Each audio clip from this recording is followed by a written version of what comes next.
नमस्कार मित्रांनो, बुलढाणा जिल्ह्याच्या राजकारणात पुन्हा एकदा एक नाव जोरदार चर्चेत आलं आहे. ते नाव म्हणजे माजी आमदार दिलीप कुमार सानंदा. जनतेशी थेट नाळ जोडणारा, गोरगरिबांच्या मदतीला धावून जाणारा आणि कार्यकर्त्यांच्या पाठीशी खंबीरपणे उभा राहणारा नेता म्हणून सानंदा यांची ओळख निर्माण झाली आहे. खामगाव विधानसभा मतदारसंघात त्यांनी केलेल्या कामाची चर्चा आजही नागरिकांमध्ये होताना दिसते. गरीब, शेतकरी, युवक आणि सर्वसामान्यांच्या प्रश्नासाठी सातत्याने आवाज उठवणारे नेतृत्व म्हणून त्यांच्याकडे पाहिले जाते. सानंदा यांची कार्यशैली शिस्तबद्ध आणि नियोजनबद्ध मानली जाते. वेळेचे महत्त्व, संघटनेची ताकद, कार्यकर्त्यांचा सन्मान हे त्यांच्या नेतृत्वाचे मुख्य गुण मानले जातात.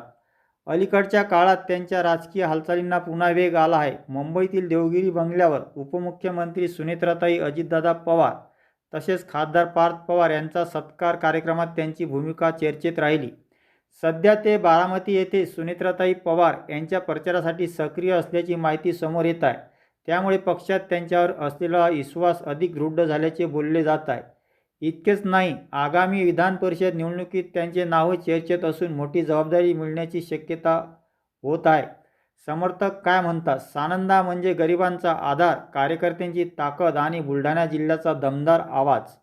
राणा दिलीप कुमार सानंदा यांची राजकीय गाडी आता पुन्हा वेगाने धावताना दिसत आहे आणि आगामी काळात ते मोठी भूमिका बजावतील अशी चर्चा रंगली आहे. व्हिडिओ आवडला असेल तर लाईक करा, शेअर करा आणि चॅनलला सबस्क्राईब करा. धन्यवाद.